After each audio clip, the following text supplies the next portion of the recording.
আম নিয়ে তো অনেকে অনেক কিছু বানায় আর দেখায়। আম পোড়ার শরবত, আমের আচার, আম মাখা। আমি আজকে আমের কাসন্দি বানাবো, তোমাদের সঙ্গে শেয়ার করছি।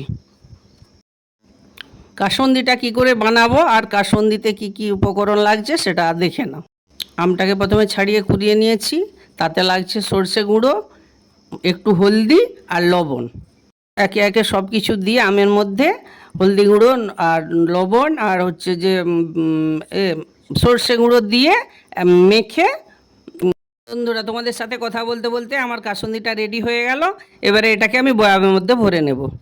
তো বয়ামের মধ্যে আগের সপ্তাহে কাসুন্দি বানিয়েছিলাম।